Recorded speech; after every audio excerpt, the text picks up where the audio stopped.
एक साल में 2021 में 2.83 यूनिट बिजली थी, अडानी देता था।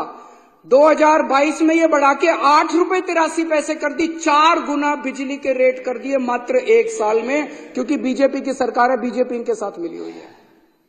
आज इस सदन के अंदर मैं पूरी जिम्मेदारी के साथ बताना चाहता हूं, खुलासा करना चाहता हूं कि मेरे ऊपर जब मैं मुख्यमंत्री था, मेरे पर प्रेशर डाला गया कि दिल्ली की बिजली कंपनियों को अडानी को सौंप दो। अगर आज मैंने दिल्ली की बिजली कंपनियों को अडानी को सौंप दिया होता, मैं दिल्ली के लोगों को कहना चाहता हूं कि आप बिजली खपत करने लायक नहीं बचते। दिल्ली में बिजली इतनी महंगी हो जाती कि ना दिल्ली सरकार सब्सिडी दे पाती और ना आप अपनी कमाई से दिल्ली की बिजली का अपना बिल भर पाते। जब मैंने बंद कर दी, मैंने मना कर दिया कि मैं अडानी ग्रुप को नहीं सौंपूंगा बिजली कंपनियां।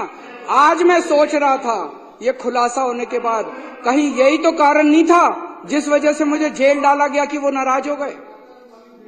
मैं आज बीजेपी वालों को चैलेंज करके बोलता हूं, चुनाव के पहले तुम ऐलान कर दो कि अगर तुम्हारी सरकार बनती है तुम अडानी को दिल्ली की बिजली कंपनियां नहीं दोगे।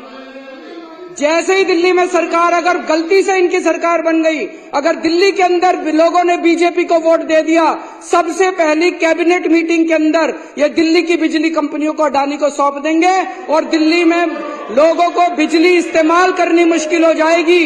लोगों की पूरी तनख्वाह बिजली का बिल भरने में निकल जाएगी, माननीय अध्यक्ष महोदय।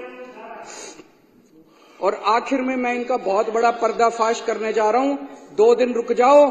इन लोगों ने लार्ज स्केल के ऊपर वोट काटने का षड्यंत्र शुरू कर दिया है दिल्ली के अंदर। मेरे पास सबूत आ गए, मेरे पास गवाह आ गए। तुम्हारी पोल खोलूंगा, पूरे देश के सामने पोल खोलूंगा और पूरे देश को बताऊंगा कि कैसे तुम महाराष्ट्र चुनाव जीते, कैसे तुम हरियाणा चुनाव जीते और किस तरह से तुम चुनाव जीतते हो। ईमानदारी से चुनाव नहीं जीतते तुम लोग।